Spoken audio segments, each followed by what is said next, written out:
Crystallization of desire into action. The sixth step toward riches.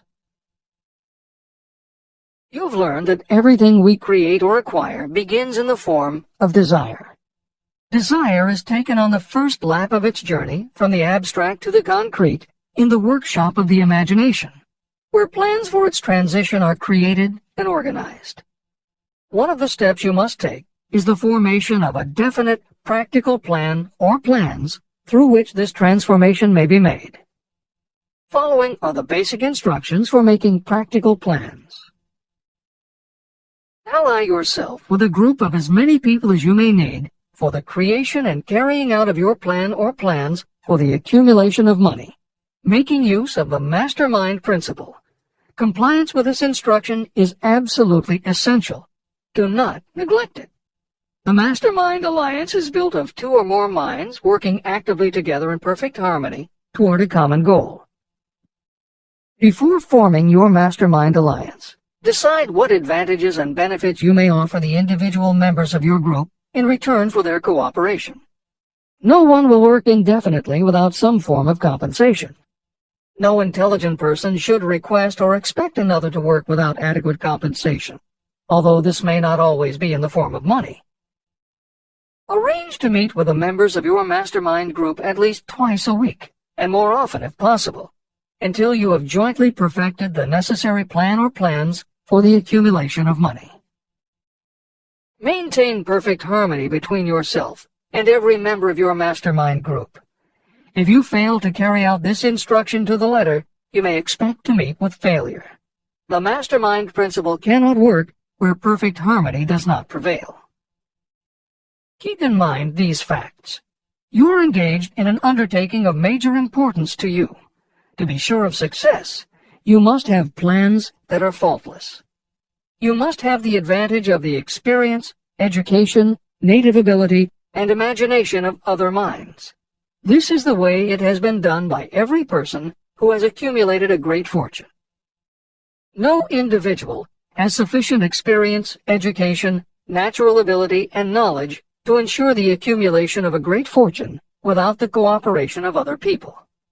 Every plan you adopt for making money should be the joint creation of yourself and every other member of your mastermind group.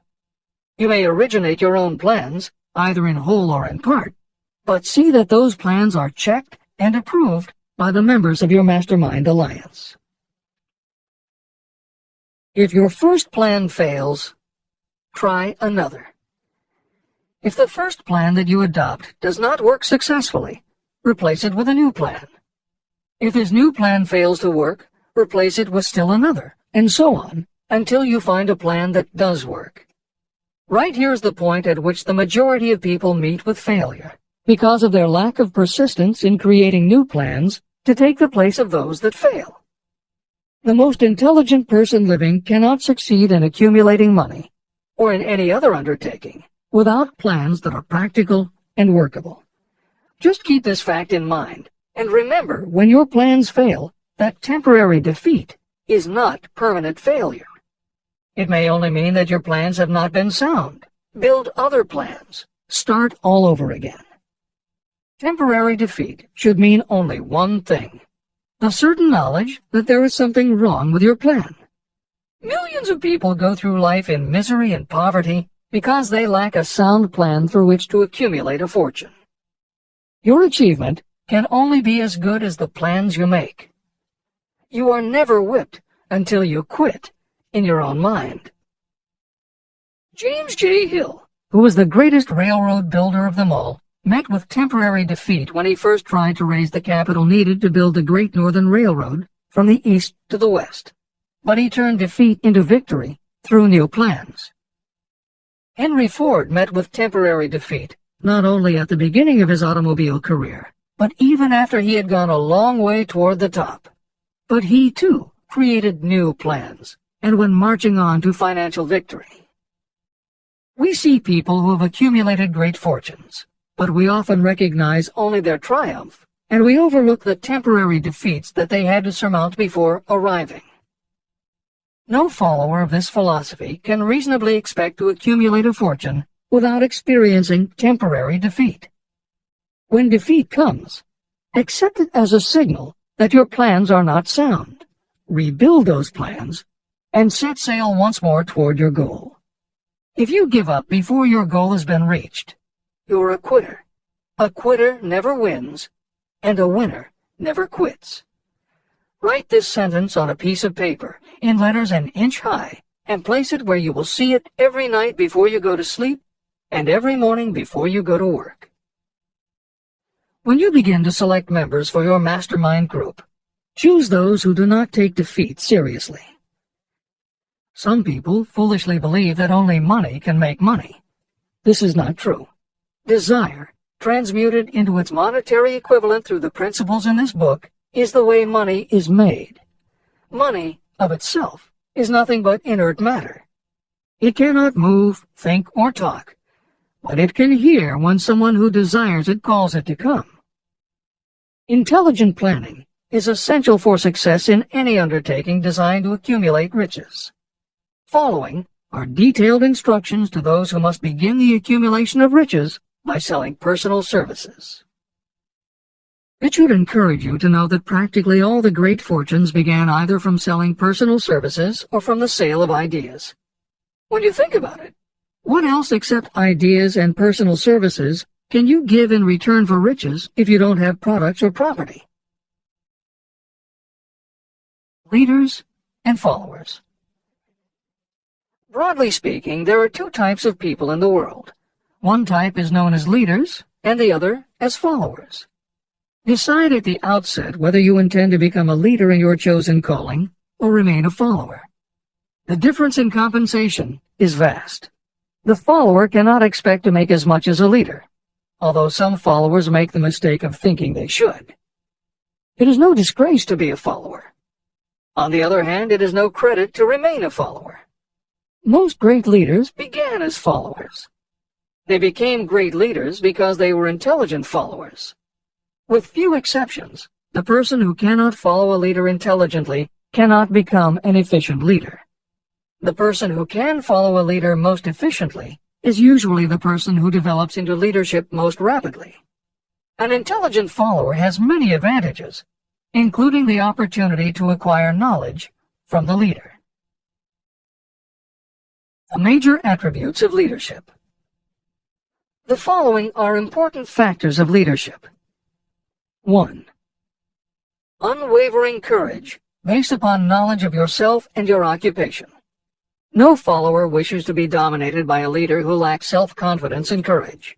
Certainly no intelligent follower will be dominated by such a leader for very long.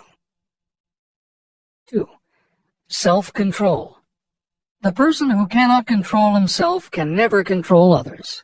Self-control sets a strong example for your followers, which the more intelligent followers will emulate. 3. A keen sense of justice. Without a sense of fairness and justice, no leader can command and retain the respect of their followers. 4. Definiteness of decision. Those who waver in decisions show that they are not sure of themselves and therefore cannot lead others successfully. 5. Definiteness of plans. Successful leaders must plan their work and work their plans. Leaders who move by guesswork, without practical definite plans, are like a ship without a rudder. Sooner or later, they will land on the rocks. 6. The habit of doing more than paid for. One of the penalties of leadership is the necessity of the leaders to willingly do more than they require of their followers. 7. A pleasing personality. Leadership calls for respect. Followers will not respect a leader who does not grade high on all of the factors of a pleasing personality. 8. Sympathy and understanding.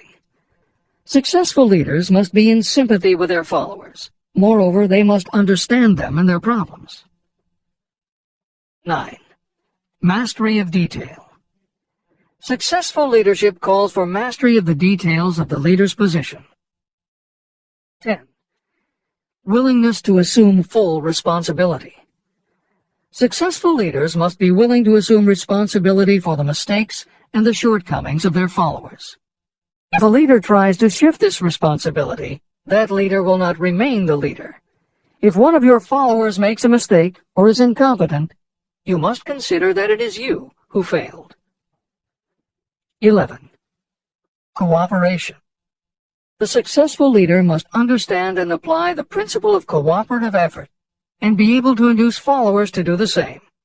Leadership calls for power, and power calls for cooperation. There are two forms of leadership.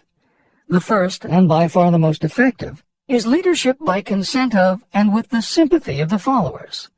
The second is leadership by force, without the consent and sympathy of the followers. History is filled with evidences that leadership by force cannot endure. The downfall and disappearance of dictators and kings is significant. It means that people will not follow forced leadership indefinitely. Napoleon, Mussolini, Hitler were examples of leadership by force. Their leadership passed. The following may also be added to the list: Idi Amin, Francisco Franco, Saddam Hussein, Ferdinand Marcos, Slobodan Milosevic, Juan Perón, General Augusto Pinochet, Pol Pot, General Suharto, the Taliban leaders in Afghanistan, Marshal Josip Broz Tito, Joseph Stalin, and subsequent leaders of the Soviet Union, East Germany, and the other countries in the Communist bloc. Those that remain see their power eroding and slipping away. Leadership by consent of the followers is the only leadership that can endure. People may follow forced leadership temporarily, but they will not do so willingly. Successful leaders will embrace the 11 factors of leadership described in this chapter, as well as some other factors. Those who make these attributes the basis of their leadership will find abundant opportunity to lead in any walk of life.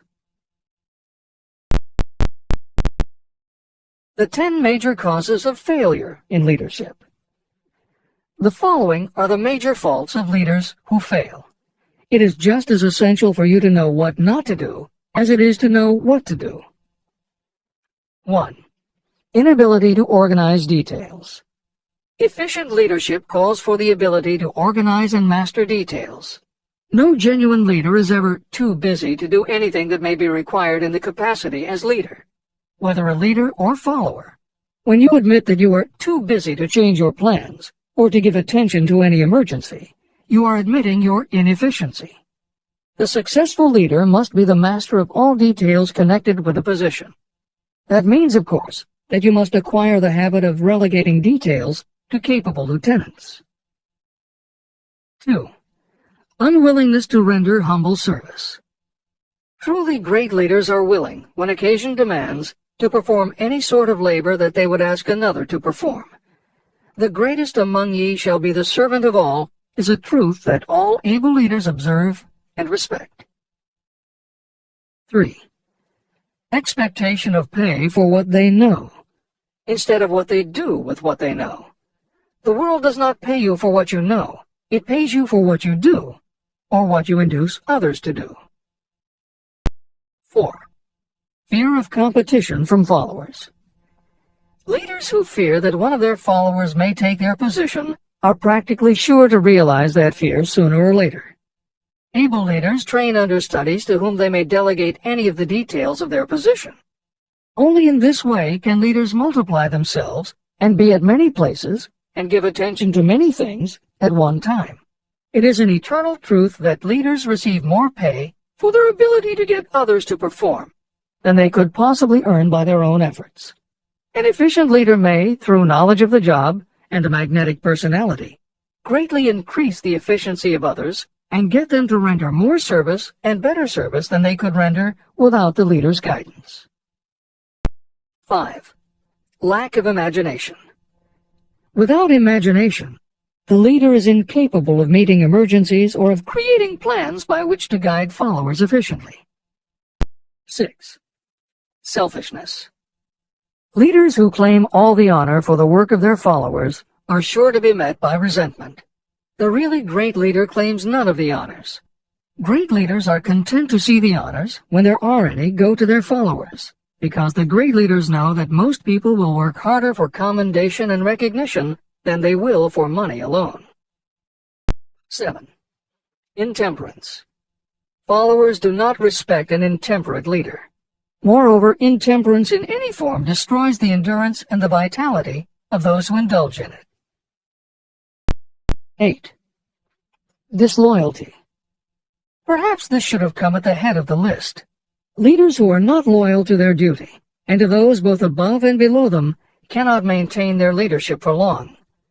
Disloyalty marks you as being less than the dust of the earth, and it will bring the contempt it deserves. Lack of loyalty is one of the major causes of failure in every walk of life. 9. Emphasis of the authority of leadership. The efficient leader leads by encouraging, and not by trying to instill fear in the hearts of those who follow. Leaders who try to impress their followers with their authority come within the category of leadership through force. If you are a real leader, you will have no need to advertise that fact. It is apparent in your conduct, by your sympathy, understanding, fairness, and a demonstration that you know your job. 10. Emphasis of title.